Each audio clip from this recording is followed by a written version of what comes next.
Ja, met fijn om jullie weer te zien. De reden voor dit digitale touwtje is omdat we ook vanochtend weer een Rijksministerraadsvergadering hadden. Maar er is natuurlijk meer gebeurd in de afgelopen dagen. En ik ben ook op reis geweest langs de eilanden van Caribisch Nederland. Ik had een paar punten die ik met jullie vooraf wilde doornemen. En dan uiteraard is er alle ruimte voor vragen. Misschien in de eerste instantie nog even een terugblik op de reis die ik gemaakt heb van 12 tot 17 oktober. En we hebben toen de bestuursakkoorden kunnen afsluiten met Saba en Sint-Eustatius. Dat was een mooie stap vooruit om met elkaar voor de komende periode, dat is eigenlijk de periode van de eilandraden, met elkaar aan het werk te gaan.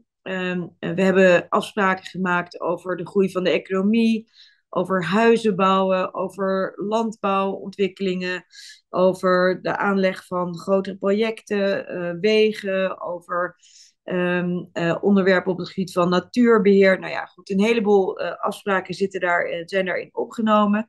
En die reis was ook een mooie gelegenheid om nog weer met een heleboel mensen te spreken, variërend van ouderen tot MBO-leerlingen, een aantal ondernemers die ik gezien heb op bijvoorbeeld Bonaire en ook op Saba.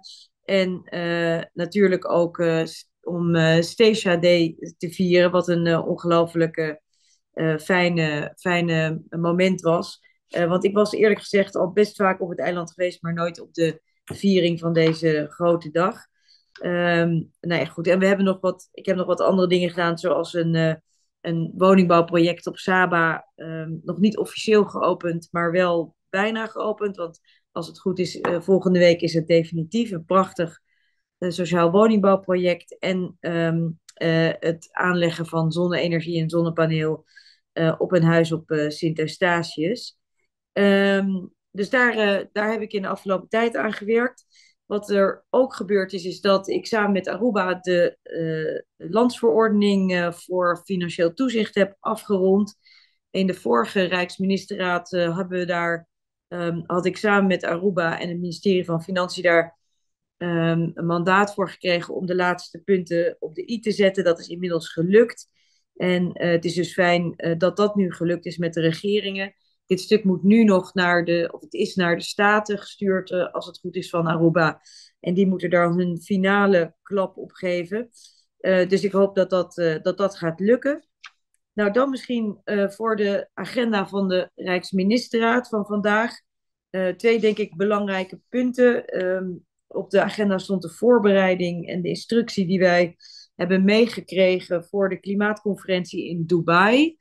Dat is weer ieder jaar is er zo'n klimaattop.